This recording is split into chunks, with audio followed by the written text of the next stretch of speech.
NARAKA BLADEPOINT on the surface might seem like just another new battle royale, but if you look deep enough, there is a lot more to it than that. There is also some things that has me a little worried for NARAKA's future. I'm going to break all that down in this discussion of NARAKA BLADEPOINT.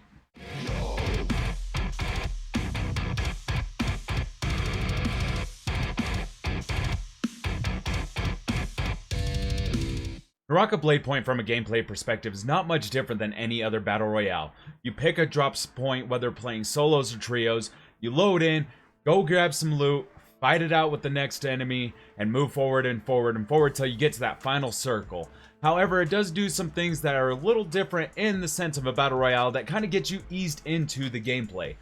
On your first few matches while playing NARAKA, you will be running into some bots.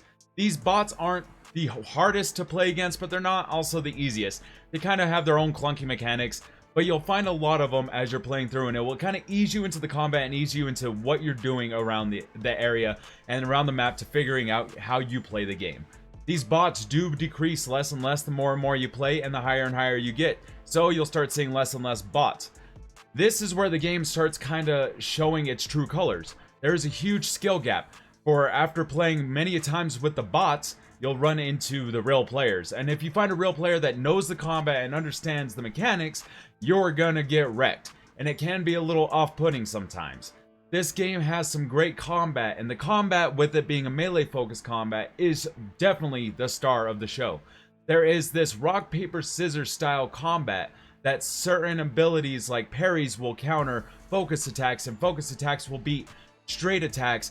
And it kind of gives you this idea of how to balance out what you're doing in a fight, so you're not just mashing buttons. Because trust me, if you're mashing buttons, you're gonna have a bad time. NARAKA BLADEPOINT's combat is definitely one to get the feel for. If you're a fan of fighting games and combat games where it is combo centric and focuses on right inputs at right time, you will feel right at home with this combat. Once you start understanding the way the combat feels, battles become a lot more intense and feel a lot more rewarding.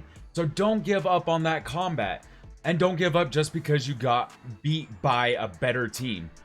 Trust me, it's worth it.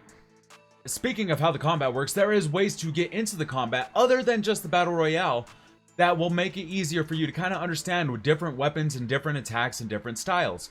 There is a deathmatch mode called Bloodbath that you can get into, play around with the different weapons, feel for the game, and get those parry timings and get your combat down to a science for when you're jumping into the battle royale.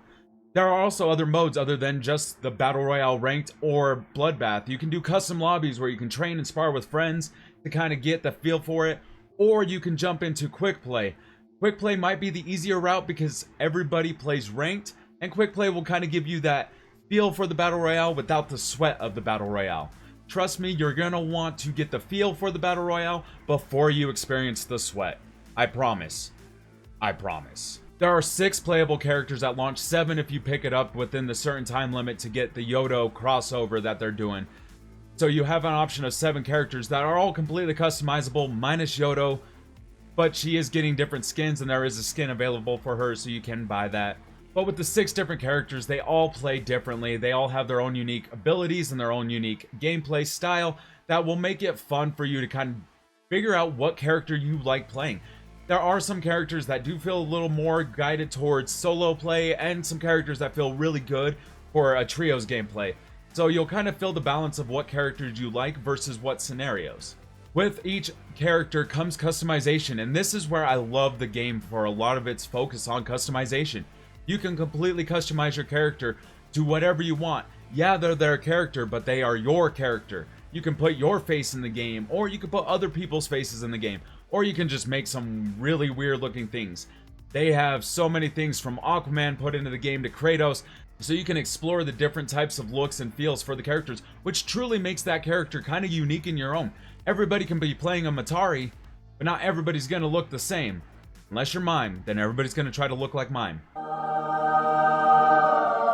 Speaking of cosmetics, this is where I think the game does have some worry on a lot of players.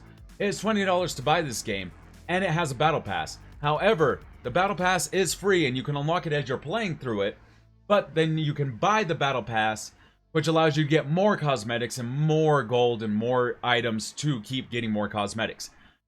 This can feel off-putting for some players. However, there are a lot of free cosmetics and free costumes and free skins that you can get just for playing or leveling up the characters.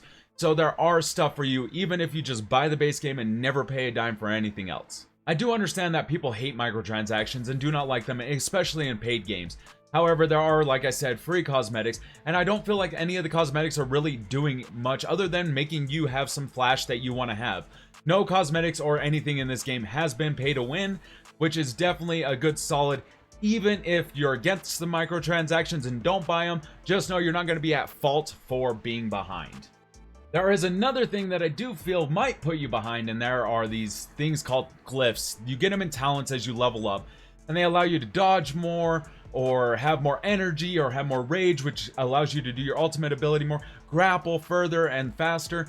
That if the skill gap is too high and you jump into a match, and there's a lot of players that have been playing for 10 hours, they might be able to outplay you a little bit. So those bots being in the game will help slow that down so you're not getting outplayed 24/7. But it is something that could hinder things in the future if the lobbies become smaller and smaller. Another concern I had for the game was player base. If this game is going to keep a healthy player base. So I waited 2 weeks before recording this video because I wanted to make sure that the player base could stay healthy even though it was a PC launch only. And I could say within 2 weeks the player base has stayed quite healthy and has continued to grow and show promise. So this is a good sign that can help with those queue times as more and more players keep playing. But it was my concern, especially with the newer players jumping in or players hitting higher ranks and not being able to queue up as much. All in all, I've loved my time with NARAKA, from the combat to the style of gameplay that you can get with the different weapons and different abilities, and it has been a real blast. NARAKA has the potential to be one of the best battle royales and has the potential to be a contender of the battle royale genre, likes of Fortnite and Apex and Warzone. However, with the skill gap, I feel like it does hinder newer players from feeling inclined to jump in, being worried that they're just gonna get beat up. It is also only available on PC right now and will be launching on console soon, starting with the PS5. But without it being launched on console right now, it leaves a lot of players out and waiting to get in. And I do worry that NARAKA, for the long haul, might be hindered until 6 months later when people are actually able to get their hands on it and play it with their friends or on the platform of their choosing. Until then, we just have to wait and see how NARAKA is going to be keeping up. This is where I want to pass the question off to you guys. What are your guys' thoughts on NARAKA? Is $20 for a battle royale too egregious to charge? Or is this game look interesting and play interesting enough that you're going to give it a shot and see what it has in store? I want to know everybody's thoughts, and we'll keep discussing this in the comments down below. Like I said, I've really been enjoying NARAKA. I just have some concerns for the future, and I really hope that it stays as a solid game. I'm excited to see more of it, and I want to keep playing it more, and I want more players to play it. So hopefully we'll get that, and hopefully it'll stay solid. I have been playing a lot on stream, so if you guys ever want to join me, I do it every Monday, Wednesday, and Saturday. I do not mind. We just talk about games while playing games. It's the perfect combination. And if you guys enjoyed this video, think about giving it a thumbs up, subscribing to my channel, and turning on those notifications so you know when the next videos come out. I try to do gameplay videos, news videos, and reviews while I'm here on this channel at least once a week. So if you guys want to stick around, I will hopefully see you guys in the next video, and I'll hopefully keep seeing you guys in the comments section. Until next time, guys, let's just play.